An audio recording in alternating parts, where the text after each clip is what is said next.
Boa tarde, sou Geraldo Bastos, daqui do Rio de Janeiro, e nós estamos iniciando essa live trazendo duas pessoas muito importantes na discussão sobre saberes tradicionais no Brasil, saberes tradicionais na diáspora, duas pessoas do Candomblé, que é a mãe Celina de Xangô e o professor Jairo Pereira de Jesus. Vamos discutir a temática ritos e rituais, transmissão de saberes ancestrais herdados na diáspora africana.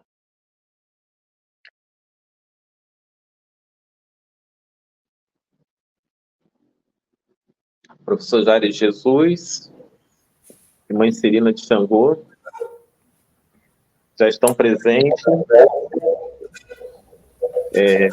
Boa tarde, professor Jairo.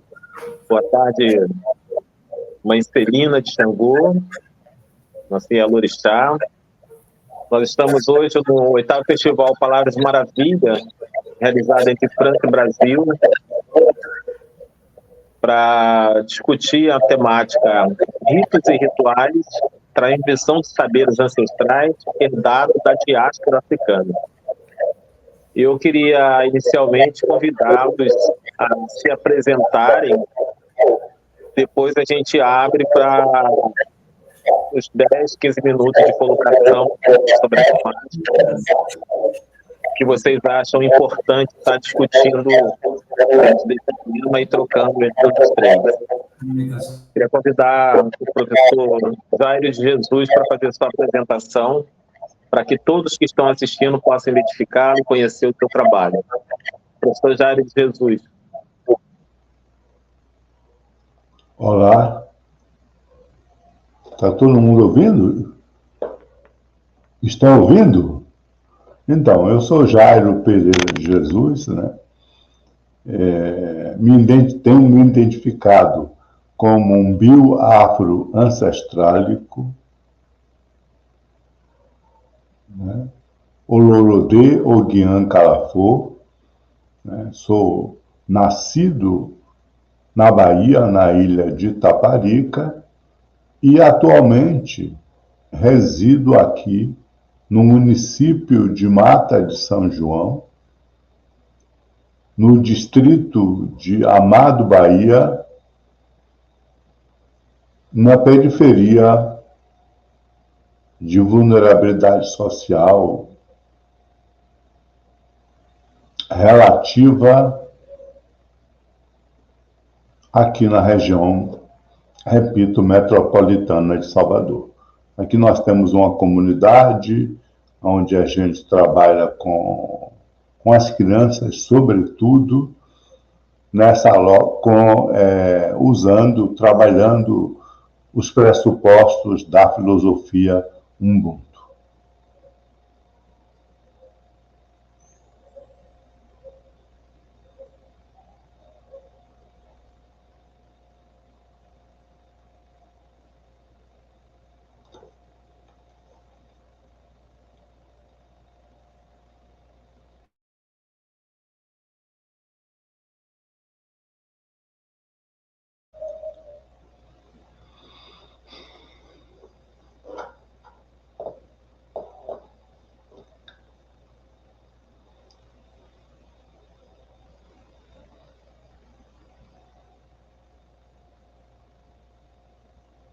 Alô? Bom, agradecer ao professor Jairo pela sua identificação, um pouco do seu trabalho, e convidar a mãe Celina de Xangô para que todos que estão na live possam conhecer um pouco, saber do seu trabalho, da onde fala, né? Quem é a mãe Celina de Xangô? Olá, professor Jairo, quanta honra poder estar aqui no espaço de fala junto com o senhor. É um prazer de poder trocar, tá, e aprender com o senhor. Geraldo, um prazer imenso conhecê-lo pessoalmente, online, mas ouço muito falar de você. Me chamo Celina Maria Rodrigues de Almeida, mãe Celina de Xangô, gestora de cultura na região portuária do Rio de Janeiro, fui uma das ialorixás convidada pela arqueologia da UFRJ para reconhecer os objetos içados no sítio arqueológico do Carlos Valongo, que muito me honra. Né? Sou mãe de santo, gestora, escritora, né? Eu digo que os caminhos que Exu me deu e Xangô me orientam o tempo todo. Estou aqui na França, estou aqui em Marseille, comecei a fazer uma temporada em Paris, Grenoble, fazendo uma residência artística, que uma vez também a pessoa é artista plástica, eu ganhei essa residência artística em Grenoble, fui para Lyon e agora estou aqui em Marseille fazendo um giro, né? Aquele giro que Exu faz a gente girar e fazer a roda girar. E assim, com muita alegria, fui convidada pela Sofia para estar nesse festival. Quer dizer, mais um para o meu currículo. E tocar com vocês aí sobre esses saberes ancestrais que muito, muito me move, tanto quanto mulher preta, quanto mãe, vó, né, gestora nessa cultura. Enfim, é o caminho que Xangô traçou para mim, Exu traçou para mim, e eu estou seguindo assim com o maior orgulho da minha vida. Obrigada. Vai ter tradução ou vamos direto? Na verdade, eu posso traduzir para a mãe Celina, mas para o Jairo e Geraldo não dá para ouvir bem, não dá para traduzir. Então, a gente pensou com a Sofia que não tem a tradução, na verdade, professor. Vamos direto. Vai ser só de português, eu vou sair de lá e vai ser só vocês. Professor Jairo, né? Professor Jairo, que é assim, uma referência muito importante para a gente, aqui no Rio de Janeiro também, não só na Bahia e em todos os estados do Brasil, mas aqui no Rio de Janeiro, realizou o projeto Tradição dos Orixás, aqui na Baixada Fluminense, e me chamou a atenção, professor Jairo, já dentro dessa discussão de ritos rituais e transmissão de saberes ancestrais, que o senhor, quando teve no quilombo de Santa Justina e Santa Isabel, falou que as comunidades quilombolas, e aí serve para o terreiro também, serve para outras comunidades, possuem valores afros filosóficos que precisam ser relembrados, precisam ser resgatados, revisitados e exacerbados, trazidos à tona na comunidade de forma a continuar como comportamentalidade coletiva. Essa fala do senhor, ela remete dessa live de hoje, né? Dessa temática. O que o senhor quer dizer, né, com as comunidades precisam relembrar esses valores? O que isso tem a ver com o nosso tema? Então, Geraldo, é bem interessante trazer essa conversa que nós fizemos, né? Eu, você, a Mauri Mendes, professor Mauri, o Léo, a Silvana, né? Aí no Rio de Janeiro, no Quilombo Santa Justina. E a gente tem muito pensado, refletido, que o colonialismo, antes de fazer o translado transatlântico, ele enviesou, virou de ponta cabeça a população negra, né? O Muniz Sodré usa o conceito semiocídio, esvaziar o sentido existencial do outro, tornar o outro numa condição, né, de inumano para poder dominar e etc. e tal. Mas também a gente entende que todo esse processo de dominação, de enviesamento, não foi o suficiente para extrair de forma total elementos, né, pressupostos, né, da identidade cultural, filosófica, né, afroaxiológica, como eu gosto de me referir, afroaxiologia, de valores, não foi o destroço, né, provocado pelo colonialismo, que algumas pessoas, né, a Marimba Anne chama de Maafa, né, chama também de descarrilhamento, né? Isso, eu gosto muito da expressão descarrilhamento, que a gente está no trilho, mas caminhando num trilho mais um pouco desgovernadamente, né? É esse o comportamento do povo africano, né, diasporizado. E a gente, quando vai a um quilombo, quando vai a um terreiro, eu também me lembro do Roger Bastide, um francês que esteve aqui no Brasil, em São Paulo, sobretudo, no período de organização da atual USP, né? Que a primeira vez que ele foi a um terreiro, ele disse: ali tem um pensamento sutil que precisa ser revelado, né?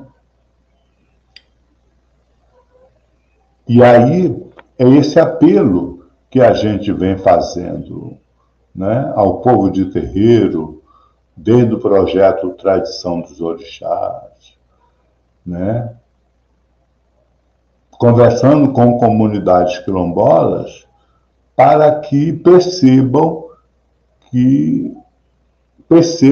elementos que estão ali escondidos ou abscondidos, estão ali não tão visibilizados, que estão nesse comportamento que eu chamo de promiscuidade civilizatória.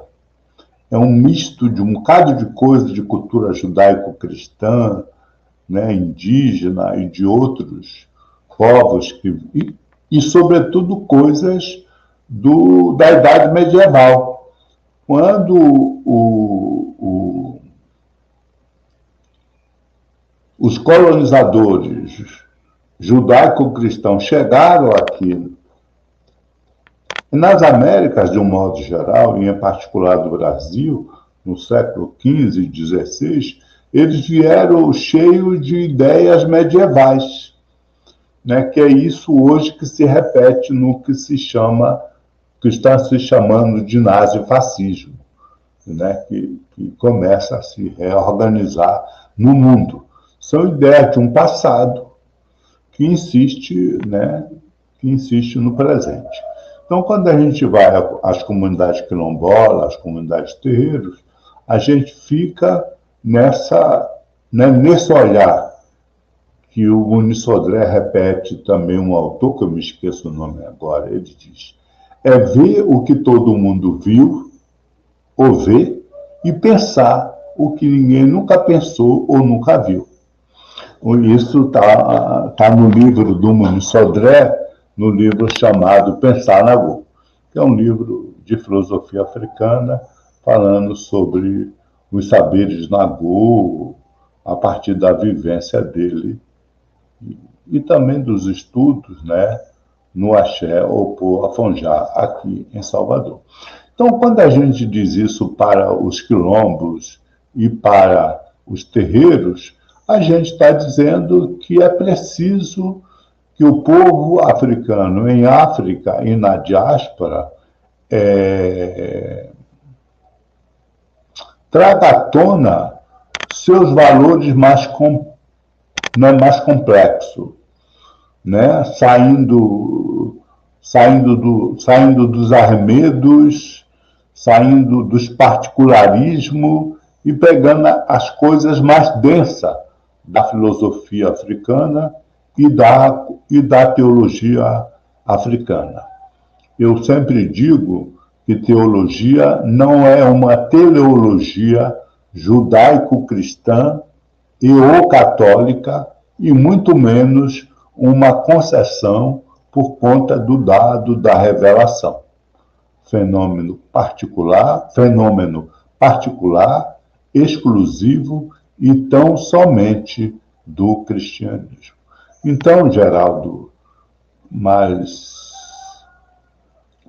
Ayá, Quando a gente vai, e a gente fez muito trabalho nos terreiros, no Rio de Janeiro, depois no Brasil, e também nas comunidades quilombolas, a gente estava dizendo, a gente vem sempre dizendo e insistindo, eu estou aqui num lugar de muitos terreiros, aqui na região metropolitana, né, que foi uma cidade onde a escravidão foi muito pesada, né, no estado da Bahia como um todo, mas em particular nesse lugar chamado Mata de São João, onde tinha um tal do Dias Dávila, que não só era dono de escravizados, mas como fazia maldades com as crianças, né? torturas com a infância preta, negra, com os meninos, com as meninas. Então, a gente está aqui trabalhando com a comunidade também e com os terreiros nesse sentido. Como é que a gente traz à tona um complexo filosófico existencial? Não é só apenas rito, não é só apenas tocar tambor e se manifestar. É algo mais complexo. É uma forma de ver, de ser e de estar no mundo. É preciso que a gente saia dos fragmentos, é isso que a gente diz para as comunidades terreiros e para as comunidades quilombolas, e atente para a complexidade civilizatória dos povos africanos. Na verdade, é isso, Geraldo, quando a gente chama atenção para que a gente retome esse complexo mais civilizatório, como proposta de humanidade.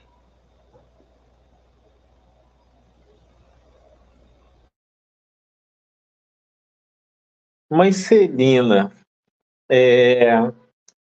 tem uma afirmação que diz que o africano ele foi civilizado, que ele foi evangelizado pelo outro, esse outro europeu, né? Ele foi alienado da sua consciência, se convencendo que ele era inferior. Então, assim, o africano ele foi evangelizado, alienado, civilizado pelo outro europeu, que o fez se convencer de uma suposta inferioridade, né? O autor Fanon, ele fala que o povo negro está numa zona de não ser. Diz, inclusive, que o negro não é um homem. O professor Jário, quando esteve aqui no Rio de Janeiro, ele fez uma relação dessa questão, dessa alienação, por conta da violência colonial, que causou destroço na psique do negro. Como é que dentro dessa conjuntura de alienação e de evangelização também, a gente pode falar sobre isso, de rituais e a transmissão de saberes ancestrais trazidos da diáspora africana? Como é que a senhora, no terreiro, tem vivenciado esse desafio? Oi, gente. Os desafios, acho que é desde quando a gente nasce, né? Esse desafio vem de tataravó, vem de bisavó, vem de vó, vem da minha mãe Yayá, chega até a mim, e a minha filha já é a 5ª geração de mãe de santo. Então, é muito complicado, né? A gente vai dizer, a gente não vai aqui romantizar que é tudo lindo, tudo é maravilhoso, que não é. Né? Eu acompanho o trabalho do professor Jário, o trabalho de muitos anos, né? Essa questão dos quilombolas, essa questão das famosas resistências, que a gente já nasce ouvindo essa palavra, resistência, né? Com relação a essa colonização da evangelização com o povo negro, Olha, eu não tive o privilégio ainda de chegar um evangélico perto de mim e tentar me mudar, né? Mas eu tenho na minha família pessoas, né?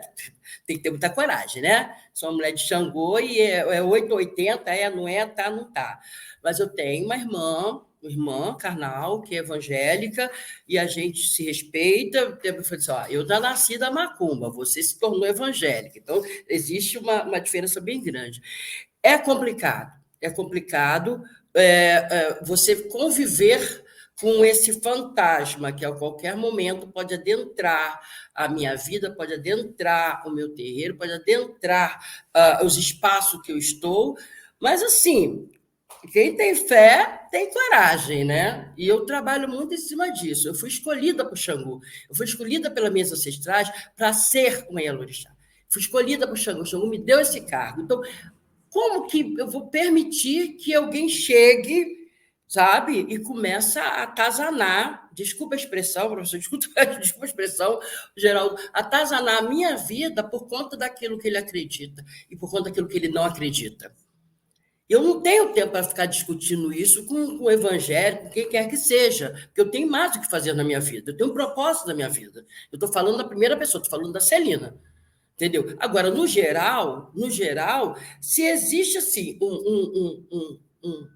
um lugar onde eu tenha proteção do homem mesmo, né? A proteção de orixá eu já tenho. A proteção do homem, cara, eu vou dar meu peito aberto para poder discutir isso em qualquer lugar, qualquer espaço. Sabe? Porque tudo é luta. Tudo é luta. Com o quilombola é luta, com o candomblé é luta, com o jongo é luta, com a capoeira é luta. Tudo é luta. Sabe? Então, isso, quando eu nasci, eu sou mulher de 60 anos, então eu já cresci ouvindo essa história, né? Então, eu estou com 60, avó de neto. Essa história vai continuar? Por quê? Porque não existe interesse que essas histórias se acabem, que cessem esses problemas. Entendeu? Então, enquanto for favorável para a igreja evangélica, para o pastor, né? Porque é um lugar que dá muito dinheiro, né? Que o lugar do candomblé não dá dinheiro. História preta não dá dinheiro. Né? Então, é melhor eles ficarem naquela loucura de tentar evangelizar, atropelar, invadir o terreiro, sabe?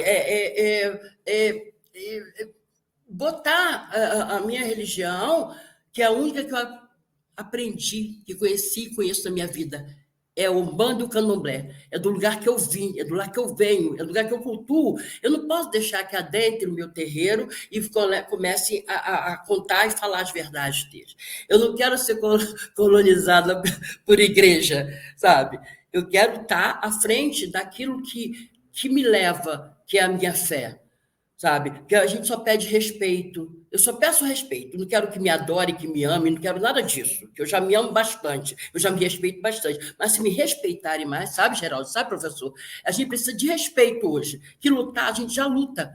A gente luta. Basta a gente ser preto, a gente já luta da hora que acorda, da hora que dorme. Entendeu? Então, agora eu estou fazendo a colonização do povo aqui europeu. Estou trazendo minha macumba, estou trazendo minhas rezas, estou trazendo minhas folhas. Eu estou infernizando a Europa. Estou infernizando. Por quê? Eles tiveram o prazer de tirar o sossego da gente aí no Brasil. Então, chega essa mulher de Xangô, encapetada. Eu estou colonizando na base da macumba. Eles vêm até com tradutor, professor, para jogar búzio comigo. Então, a necessidade faz o sapo sentar. Então, foram lá, né? Tirar o sossego da minha bisavó, da minha tetravó, tirar o né? Então, chegou a hora de eu fazer... Sabe aquela viagem inversa que os africanos fizeram, né? Da África para o Brasil, para o mundo? Então, estou fazendo essa caminhada, meu filho, sozinha. Não, mentira.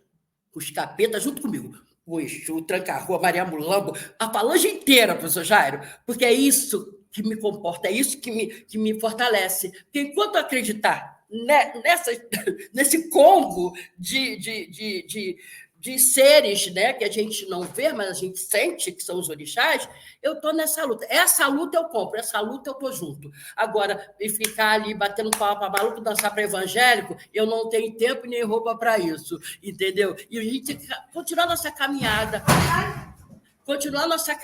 Sabe, professor? Eu sei que é dura essa luta, É triste a luta, porque a gente só quer o bem-estar do nosso povo preto. A gente só quer a dignidade do nosso povo preto. A gente só quer respeito das iás, as ialorixás, os babalorixás, dos terreiros. Eu sou de São Gonçalo, tá, Geraldo? Só professor. Eu sou cria de São Gonçalo, meu terreiro é em São Gonçalo. E aí o Carlos Valongo me colocou, me deu ré e compasso. Estou andando pelo mundo com a minha crença, com aquilo que eu acredito, com esse propósito, né? Respeitando essa herança africana, essa herança que veio para mim.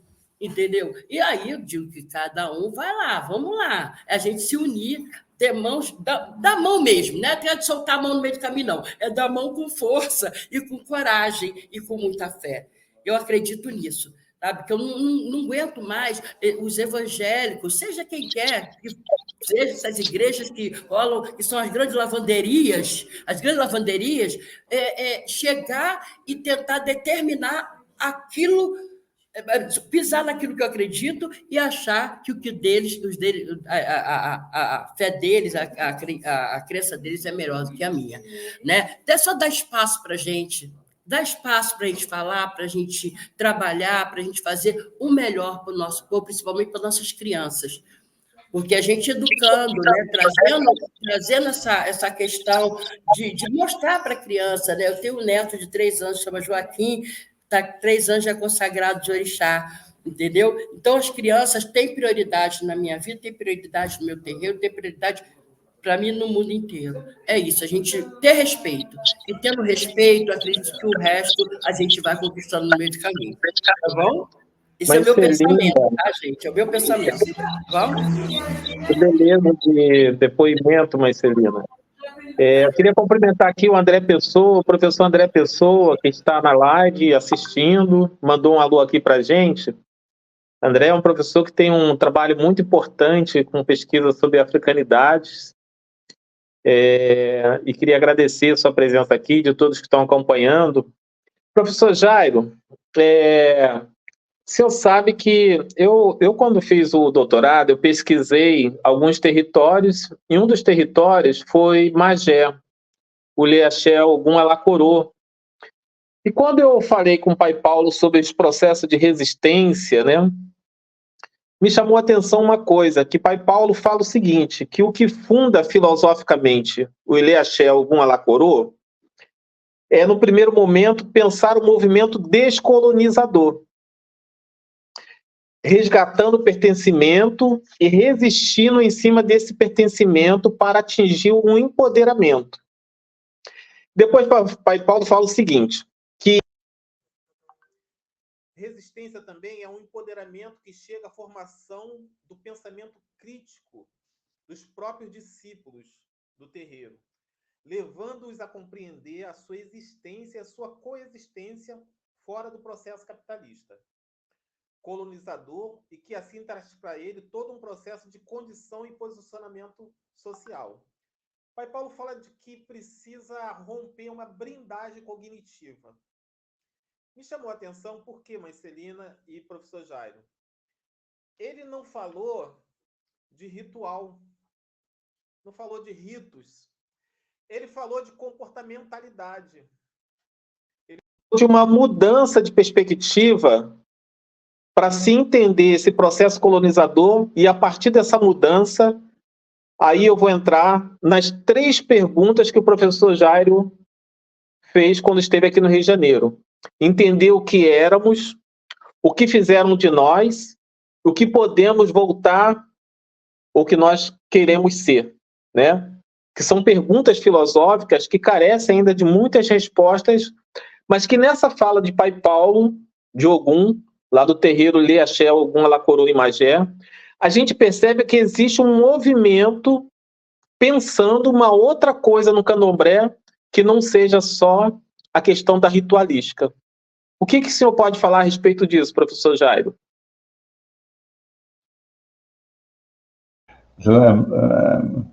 Me lembro de Pai Paulo jovem, quando a gente se encontra, eu brinco com ele, de Pai Paulo, o senhor já está um senhor de idade, mas eu te conheci jovem e que já tinha a responsabilidade sacerdotal. Era um jovem, né, que já tinha responsabilidade, tinha entendimento, tinha compromisso.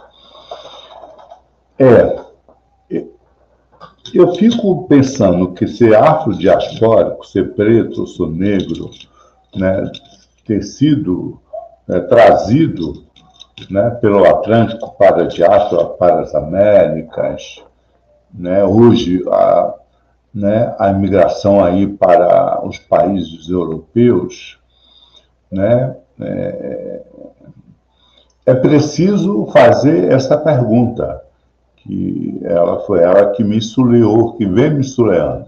Eu tenho 74 anos, continuo me perguntando, né, e tentando perceber essa história, tentando responder essa pergunta. O que éramos, ou o que fomos, o que fizeram de nós, ou o que nos tornaram, e ao que poderemos voltar ou vir a ser. Esse é uma demanda existencial. A psicanálise, a psicologia, essa coisa que está aí atual, mesmo essa psicologia preta que vem sendo ensaiada nos Estados Unidos, que vem para o Brasil, eu fico entendendo que ela não dá conta. Não dá conta porque o problema que o colonialismo fez, que eu resumo no enviesamento, ou no virado, ou numa metodologia de virar o povo africano de ponta cabeça antes de usar todos os métodos de subalternização do transporte, né, do tráfico atlântico, etc. E tal, ele operou isso. Ele realmente causou a confusão na cabeça dessa outra, que é o seguinte: eu não sou ninguém, essa sensação de não ser nada, não ser ninguém, e que virá objeto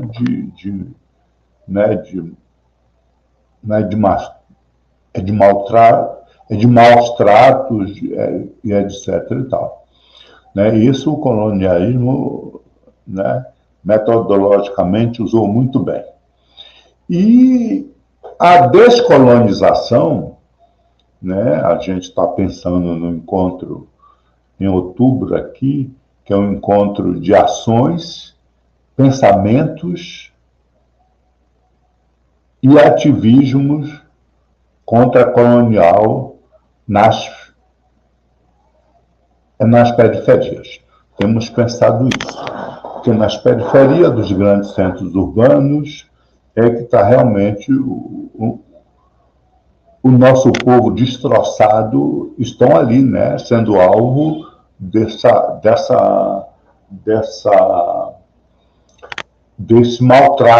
desses maus tratos, dessa violência contemporânea de hoje, né? Então, eu acho que dá conta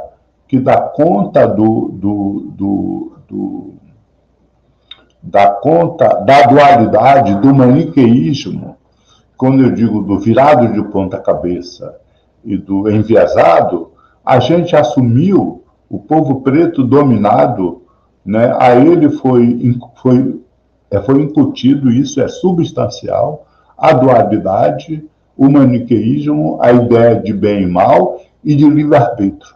Todos esses pressupostos construídos pelo Ocidente, né, pela filosofia ocidental e por essa construção do cristianismo, né, a partir de Constantino e de outras pessoas, e de outros, São Tomás de Aquino e outros tantos, a gente foi incorporado. Né? O colonizado, a gente está impregnado dele. Viver na diáspora. Ô, gente, tem gente aqui, deixa eu só responder aqui. Ô, gente, entra aí, eu estou numa live aqui. Eles estão lá embaixo. Desculpe, peço mil desculpas, tinha que responder. Né? Então é isso. Eu acho que o que o Pai Paulo explicita essa coisa que a gente já discutia e ele foi fundamental nas discussões do projeto Tradição dos Orixás. É o seguinte, a gente já tem quase 1 hora de transmissão. Eu vou fazer mais 2 perguntas, uma para a senhora e o professor Jairo, e a gente aproveita para responder, fazer considerações e já se discutir um pouco, tá? O que eu queria falar para a senhora, mãe Celina? Primeiro, assim, agradecer essas 2 falas das senhoras enriquecedoras, que traz para a gente uma esperança muito grande, né? E o Muriatã Barbosa, ele fala que a história da África é uma das mais ricas e antigas do mundo. Ele fala que o negócio está lá na África. Tem seus primórdios na Núbia e no Egito faraônico. A partir do Mediterrâneo Oriental, perpassa todo o mundo antigo e chega até a formação das ciências modernas. Então, o Muriatã vai trazer a gente para dizer que o movimento de Sankofa é importante, voltar à África. E o Nobres fala que, ao examinar o povo africano em toda a sua diáspora, pode-se dizer que precisamos voltar atrás e reconstituir o que nós esquecemos, né? Voltar atrás e reconstituir o que nós esquecemos. Nós sabemos que os grandes fundadores do candomblé no Brasil foram fundadoras, foram umas senhoras e alorixás. E o Barbosa também fala que a maneira mais certa de manter a população sob controle é educar os homens e negligenciar as mulheres. Se você tiver a mulher de cena, você consegue controlar a população. Quando se educa um homem, diz o Barbosa, simplesmente se educa um indivíduo. Mas se educarmos uma mulher, nós educamos a família inteira. E isso é uma questão que tem que ser tratada em África, inclusive. O que a senhora acha que, a partir da fundação do candomblé, pelas senhoras e alorixás, sobretudo em Salvador, como é que esse movimento ele se tornou um instrumento dentro da discussão de ritos e rituais, como se tornou um instrumento de transmissão de saber ancestral, e o que essa transmissão de saber ancestral trouxe para a população negra enquanto possibilidade de resistência num território que não nos aceita, num território que é racista, um território que é homofóbico, um território que é machista. Como é que esses saberes africanos podem contribuir para a gente ter uma outra sociedade? Então, a gente fala de ritos e rituais, né? A gente fala de vivência, a gente fala de prática, né? A gente fala da mulher no candomblé, a gente fala do cuidado que a mulher tem com o filho do candomblé, a gente fala dessa mulher que ela é para todo mundo o tempo inteiro, né? Tipo ensinando mesmo os seus noviços, os seus iaôs, os seus ogãs, os seus equedes. Então, ela é múltipla ali dentro desse terreiro, né? E quando ela é só de terreiro, ainda tá bom, né? Quando ela é de terreiro e é do mundo, que é o meu caso, né? Então, estou sempre transitando em vários territórios. E eu percebo, sim, eu sinto na minha pele, né? A gente, quando fala de religiosidade em África, em continente africano, a gente fala em patriarcado. Já começa por aí, né? Eu fui iniciada no Benin, era só os homens ali, sabe? Tinha esse ar do lado, que ficava cambonando os babalaus lá. Né? Então, assim, vou falar pelo ensinamento que eu tive pelas minhas mais velhas, tá? Elas eram a primeira, elas eram a segunda, elas eram a terceira, elas eram o tempo todo. Então, esse ensinamento eu trouxe para o meu terreiro hoje, né? Não quero também ser a primeira palavra nem a última, não, porque eu não sou dona da verdade, eu sou Celina. Mas, assim, o ensinamento, você é mais curta e grossa, quem pare filho é a mulher. O útero ainda é feminino. Então, eu sou desse princípio que eu botei no mundo, eu tenho que dar conta. Eu tenho que dar conta. Então, o meu lema hoje, enquanto Yalorixá, é dar conta de tudo aquilo que me cabe. enquanto Yalorixá, enquanto mulher, né? Agora, os problemas estão no entorno, né? Os problemas estão ali me circundando o tempo inteiro, né? Então, eu tenho que estar sempre firme no meu propósito, tenho que estar sempre firme nas minhas ideias, claro, junto com a minha fé, junto com o meu ori, sabe? Porque a luta é constante. A luta, né? A gente tem vários povos, a gente tem vários ensinamentos, né? Cada casa tem um ensinamento para dar para os seus filhos, cada terreiro tem uma iá de um jeito, de um orixá, de uma cabeça diferente. Então, no meu lugar, sim, porque eu sou uma mulher, sou uma mãe de sangue, eu não toco candomblé, eu não faço festa, meu verbo é cuidar. Porque me cabe isso. Eu coloquei isso para a minha vida, é cuidar. Chegou, fez jogo, é bom, está de pé, vai ganhar a vida. E sempre de olho aberto, sempre prestando atenção em cada caminhada dos meus. E a minha caminhada também. Né? Então, todo ensinamento que eu tenho, sabe? Vem das minhas mais velhas. Não tem a modernidade, até acompanho alguma coisa da modernidade, tá? Mas eu sou daquele tempo antigo. 21 dias de Roncó, sabe? Ninguém. Negócio de de sai, vai fulano, vai ciclano, não. É aquele ali, é aquele meu arroz com feijão que está dando certo até hoje. E, claro, quando a gente quer falar de política, quer falar de outras coisas, a gente cai no mundo e vamos lá, vamos trabalhar isso tudo, não tentando catequizar ninguém, não. Cada um tem um ori, cada um tem uma cabeça, cada um tem um pensamento. Eu só não posso deixar que me atropelem, sabe? Porque essas questões lá do passado, lá, quando eu cheguei no Benin em 2016, eles falaram assim, filha, não entra numa briga que não é sua. Começa uma briga que você sabe por que está brigando. Então, o meu lema hoje é isso. Eu estou lutando por aquilo que eu estou vivenciando, por aquilo que eu acredito e que eu possa tentar dar conta. Que não é porque você é Yalorixá, é Babalorixá, que é dono do mundo, que sabe tudo. Sabemos nada, não. A gente aprende um pouquinho cada dia para criarmos força, para eu criar força, para lutar a favor daquilo que eu acredito. Entendeu? Então, acho que é por isso que eu estou aqui, estou lá, acolá, estou em vários espaços políticos, todos os espaços que vocês possam imaginar, eu estou ali, mas lutando por aquilo, pelo menos, não para legitimar nada, não, porque o candomblé vai ser sempre candomblé, casa de santo vai ser sempre casa de santo, orixá vai ser sempre orixá. Agora, cabe a cada um de nós sabermos como vamos dar seguimento a isso. Eu não posso deixar que me atropelem, porque já fui atropelada muitas vezes, e agora é um direito meu não querer ser mais atropelada por nada e por ninguém, sabe? É uma luta da hora que acorda, como eu falei no início da fala da gente, desse encontro, é uma luta que é incessante, é uma luta que só quem passa por essas dores é que sabe.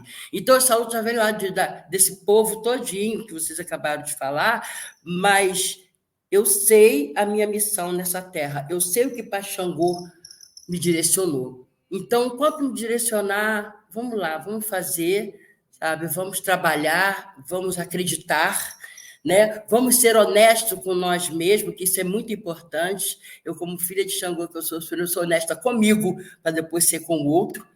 Sabe? Eu gosto das minhas coisas muito direita, muito concreta, muito correta. Eu não sou a dona da verdade, nem quero ser, mas o meu propósito é um só: trazer amor, dar amor, sabe? Porque acho que isso é primordial, acho que é por isso que eu estou nessa luta aí, porque o amor é muito importante, entendeu? Que bacana a gente falar com vocês. Nossa, por mim a gente ficaria aqui até mais tempo, né? Conversando, que é bom estar com pessoas sábias, inteligentes. Professor Jairo, eu estou aqui falando com o senhor, que eu estou numa felicidade, eu estou toda arrepiada aqui em ter esse prazer, né? Nunca tive com o senhor pessoalmente, nunca tive, mas eu terei o prazer, que estou indo a Salvador, acho que setembro, outubro, estou indo a Salvador, eu vou caçar o senhor aí, vou botar meu Oxóssi da frente assim, vou caçar o senhor para estar perto, para conversar. Sabe? Eu gosto de conversar com pessoas sábias, inteligentes, e eu sei que se eu tenho essa sabedoria, está passando por essa garotada, os quilombolas, as pessoas que estão ao seu redor. Obrigada. E, Geraldo, a gente está perto, né? Faça-me o favor, né? Pois vamos marcar uma visita. Estou voltando para o Brasil em agosto, estou chegando, eu vou entrar em contato para a gente bater um papo, beber um café na região portuária, que eu moro na região portuária, tá, gente? Vamos beber um café aí e vamos trocar um pouco, tá bom? Obrigado, Marcelina. Beijo. Pela sua contribuição. Ela continua aí perto da gente, ainda não acabou. Minha pessoa. Né? A senhora continua aí perto da gente. A gente tem no Brasil, né? Teve um companheiro nosso que faleceu há pouco tempo, de alguns meses, que é o Antônio Bispo. E o Antônio Bispo, ele fala que tem que enfeitiçar a palavra do colonizador. Tem que botar feitiço nas palavras dele. É disso que eu estou falando, bonito. E ele diz o seguinte, que para enfraquecer o desenvolvimento sustentável, que ele chama aí de desenvolvimento sustentável, nós trouxemos a biointeração. Isso aí. Para coincidência, nós trouxemos a confluência. Para o saber sintético, nós trouxemos o saber orgânico. Para o transporte, nós trouxemos a transfluência. Para o dinheiro, nós trouxemos a troca. Isso. O compartilhamento. Para a colonização, nós trouxemos a contracolonização. E assim por diante. Ele entende esse jogo de palavra. Vamos botar mais palavras dentro da língua portuguesa. Então, nós temos dois pensadores importantes no Brasil hoje, um que nos deixou há poucos meses, mas um que está aí, que vai ficar muito tempo com a gente, se meu pai Ogum permitir, se Exu, e o Olodumare nos permita ter muita saúde, que é o professor Jairo, que junto com o Antônio Bispo... Não é esse menino. Trouxeram todo um enfeitiçamento da língua portuguesa, com umas novas categorias de discussões muito profundas, porque o professor Jairo fala, inclusive ele aqui no Rio de Janeiro, ele esteve com a gente, ele falou que a gente não pode ter processo de resistência de vitimização. Não! A gente não pode ser vítima, né? Ele diz que a gente precisa de desintologização. A gente tem que deontologizar. A nossa história tem que ser contada de uma forma diferente. E o professor Jairo, ele está discutindo o biofilo afroancestralidade e agora mudou o nome da aldeia Umbuto para Casa de Germinação e Fertilização. E a gente queria, professor Jairo, que nessa sua fala de despedida, de considerações finais, o senhor pudesse falar um pouco desse trabalho e o que tem a ver isso com o projeto que o senhor toca aí na Casa de Germinação e Fertilização e Mata de São João, uma região que eu estive presente aí na aldeia, né, Umbuto, que é uma região assim periférica, com uma pobreza muito grande, mas que tem um projeto que pode possibilitar para que essas crianças e jovens tenham uma outra perspectiva filosófica de vida, que não seja só essa perspectiva colonizadora de ficar jovem, entrar para o tráfico, vender droga, morrer, que é a perspectiva da periferia que o capitalismo traz para a gente. O senhor está pensando uma outra coisa com esses jovens. O que suas categorias de discussões biofilo afroancestralidade, o que isso tem a ver com o trabalho desenvolvido aí na Casa de Germinação e Fertilização e Mata de São João, na Bahia? Eu queria dizer aí a Celina, que o nome da minha mãe era Celina. O nome da minha mãe era Celina, uma mulher de Oxum, nascida ali em Jiribatuba, né? Quando eu nasci lá, era chamado Santo Amaro do Catu. Depois, em 61, né, a ilha se dividiu em 2 municípios. Aí foi criado o município de Veracruz e continuou o município de Taparica. Quando eu nasci era o município de Taparica, agora o lugarejo onde eu nasci pertence a Veracruz. Então o nome da minha mãe era Celina. Tem algumas coisas que a mãe Celina falou ali que eu acho muito interessante, que é o papel da ultracentricidade, né, do matriarcado, né, e não o contrário. E aí o Cheikh Anta Diop, né, vai falar muito disso, né, dos 2 berços civilizatórios, do berço da violência, do berço da xenofobia e do berço da xenofilia, né? Do berço onde a mulher, né, tem um papel fundamental. Eu sei que muita gente não compreende, né, quando se remete ao Roncó, ao Sabagi, ao Rondeme como útero. Eu disse: olha, o útero verdadeiro é o útero da mulher preta, negra, é ali que nasce a bioafroancestralidade. Se você quiser fazer algum reforço nessa divisão afrodiaspórica de religião, de dicotomia, né, do bem e do mal, do sagrado e do profano, que é outra arapuca que a gente entrou, né, que a gente precisa sair dela. Mas essa coisa, eu tenho aqui falado muito de que a casa agora mudou, né? O Geraldo esteve aqui, era a escola, Aldeia Ubuntu, Vale do Acocô. Agora a gente mudou, a gente está aqui configurando essa periferia como um território, como uma fronteira-território.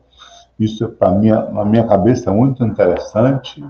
Aqui está aqui, os meninos estão aqui muito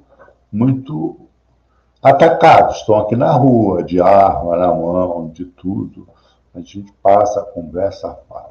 E eu tenho pensado muito no útero, não concordo no Rondeme, mas o útero nessa dimensão da uterocentricidade. Tenho pensado muito nisso. Então, para mim, tem o pré-natal, mas vamos fazer o pré-bioafro ancestrálico? Vamos começar a trabalhar com essa dimensão do pré-bioafro ancestrálico, parecido com o pré-natal, mas que é outra dimensão. E aí, quando a gente vai pensar filosofia, e dizendo que filosofia africana é diferente da filosofia ocidental, a filosofia africana é uma filosofia da vida, do comportamento, da atitude, da relação com o todo, e não partidos, né, compartimentados, etc. É uma visão de um mundo outra, que a diáspora precisa fazer renascer. É isso que a gente está aqui dizendo, né? Fronteira, território, contracolonial, de renascimento bioafro ancestrálico. E aí também tem a ver muito a nossa conversa, a nossa fala, o que a gente tem pensado, tem muito a ver com o que o Nego Bispo falava e continua falando, né? O Nego Bispo, a gente tinha uma relação, antes dele voltar à massa de origem, né? Ele ficou de vir aqui, passar uns dias aqui, para a gente fazer uma ação, um trabalho de confluência mais acirrado, mas não foi possível. Ele voltou à massa de origem. Se tornou o que ele já dizia, se tornou adubo. Ele está plantado na comunidade quilombola. Para mim, é o exemplo de fala e de comportamentalidade mais proeminente. Foi a vida e o comportamento, a atitude do Nego Bispo. Ele está ali, e a Celina, no Ilê, eu sempre digo, no Ilê Araçum. O lugar que o corpo dele dorme é dentro desse espaço, dessa casa quilombola, desse território, do Ilê Araçum, casa onde dormem os corpos, né? Que é uma dimensão que a diáspora se esqueceu. A gente tem falado muito de ancestralidade, mas a gente tem morrido na visão de um mundo ocidental. A gente não tem morrido na visão, não tem voltado à massa de origem na visão africana. A gente tem morrido na visão ocidental, que a gente vai para o cemitério, bota água, joga água benta na cara da gente, né? Faz, né? E etc. e tal. Então, esses são alguns aspectos que a gente precisa redimensionar. É redimensionar, não é recuperar, é redimensionar em diáspora.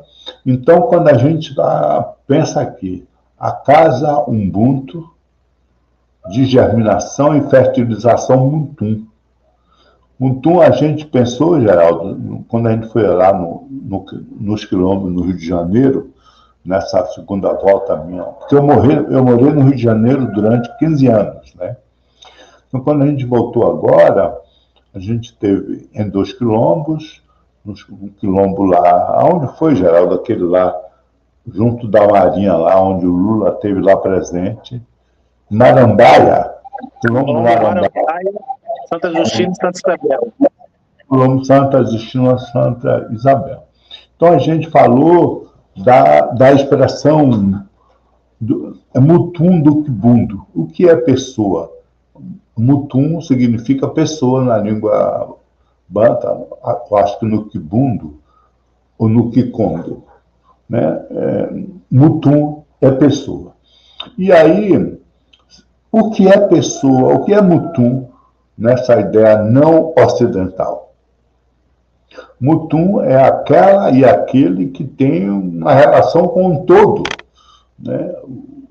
Isso que a gente chama de cosmo, de meio ambiente, esses elementos da natureza estão intrínsecos dentro da forma de ser mulher e ser um homem do ponto de vista africano, né? A visão de humanidade não compartimentada, não dicotomizada, mas é uma dimensão que tem uma relação com o todo. Isso está bem falado na fala da mãe Celina ali, ela explicita bem isso ali, né? Então, isso precisa ser retomado, isso precisa ser redimensionado, isso precisa se tornar uma proposta civilizatória, e não uma visão de um grupo, mas é uma proposta de uma outra humanidade. É isso que eu fico entendendo, que em que pese os vários povos africanos, como é que a gente pensa as invariáveis filosóficas, as invariáveis, os elementos que não variam, e como é que a gente pode pensar uma proposta de humanidade para o Brasil, para o mundo. Eu tenho dito que, né, criou ali, né, um outro mundo é possível. Eu tenho dito que outras periferias ubuntus são possíveis. Agora, entendo que essa ideia de quem tem pensado aqui nessa periferia de muita vulnerabilidade social, que o Geraldo conheceu aqui, esteve aqui, interagiu com a comunidade, né? A gente tem pensado e pensado em Celina desde a gestação, desde a fecundação. Transou, a gente não vai espiar transando, mas como é que depois que se anuncia a gestação, como é que a gente chega junto ali, chega junto e vai fazendo essa germinação filosófica e tem a fertilização e a gente vai fertilizando. Por exemplo, as comunidades periféricas, os meninos pretos e pretas, têm demarcado os territórios no Brasil, no Rio de Janeiro, aqui na Bahia, né? Um menino preto sai de um território para outro, eles são assassinados. É o que eu tenho chamado do fraticídio, do afrofraticídio. Como é que a gente tem se matando? Como é que essa noção de existência ela foi realmente detonada, destruída pelo Ocidente? Então, são nesses lugares chamados de terreiros, chamados de quilombo, onde essa visão complexa da humanidade tem que ser resgatada. Para além de dar santo, para além de tocar tambor, para além de como é que a existência é um complexo existencial de ser. e que as manifestações dos orixás, dos inquices e dos voduns, ele é a detonação, né? Ele é o ápice, ele é a tradução de um ápice, de uma forma de ser, de ver e de estar no mundo. Não o fato de alguém dar santo e o outro não dar santo. De dar santo, vestir roupa, ir para o salão dançar. Mas como é que essa vida ela é um complexo existencial, onde o sagrado está impregnado nela. Então, um pouco é isso. Eu queria agradecer ao Tom, agradecer a organização do evento, dizer da felicidade de conhecer, de ver a mãe Celina. E a Celina era minha mãe. Então, né, eu tenho essa dimensão, né, do ser humano, sobretudo do papel da mulher e da ultracentricidade. Então, queria agradecer a Dupé e a Dupé pela existência, pela bioafroancestralidade da Marcelina, do Geraldo e de todos desse grupo. Porque o ser humano, todos, nascem na África. Nasce na África. Claro que o detentor da sabedoria, o detentor, né, dessa carga filosófica ancestral, felizmente está na pobreza, mas todo ser humano nasceu lá na África, não nasceu em outro lugar. Embranqueceram, né, por fatores físicos, etc. e tal, mas na mulher negra, na Iá, na Mameto, na Nengua, reside toda a complexidade da existência quando vai se pensar bioafroancestralidade. Agô e Adubé. Obrigado. Agradeço muito a presença na estendida de Tiago. Agradeço a presença do professor Jairo Jesus, que é nosso querido, nossa querida referência, né? Mais do que teórica, o Jairo é uma referência enquanto comportamentalidade, enquanto princípio de vida, né? Uma pessoa que conseguiu aliar a prática com a fala. Então, o Jairo tem um trabalho muito importante em Mata de São João com os adolescentes, jovens, com as crianças, e teve um papel fundamental no combate ao racismo religioso aqui na Baixada Fluminense, organizando o projeto Tradição dos Orixás, que tinham pessoas maravilhosas sobre a coordenação do Jairo, que era o Carlos Nobre, jornalista, a promotora Tânia, de Duque de Caxias, pai Paulo de Ogum, mãe Beata de Manjá, aquela mãe de Santo do Éden, nossa... Como é o nome dela, Jairo? Ali de São João de Meriti. Mãe Minazinha. Mãe Meninazinha da Uxum. Então, tinha um time de pessoas que o Jairo coordenou aqui, que orientou, ajudou, trocou, aprendeu, ensinou, errou, né, Jairo? Acertou também, né? Aqui na Baixada Fluminense, e que, se não fosse vocês, a situação aqui na Baixada Fluminense, no Rio de Janeiro, estaria muito pior. E agora você está na Bahia, esperamos logo vê-lo no Rio de Janeiro. Mãe Celina, é um prazer imenso conhecê-la. Quando a senhora estiver no Rio de Janeiro, por favor, me acione, eu quero ir encontrá-la, trocar informações e aprender muito com as coisas que a senhora tem trazido para a gente. Obrigada. Então, muito obrigado a vocês. Estamos encerrando aqui essa live no Festival Palavras e Maravilhas, e até o próximo encontro. Obrigado, gente. Beijo. Tchau. Tchau.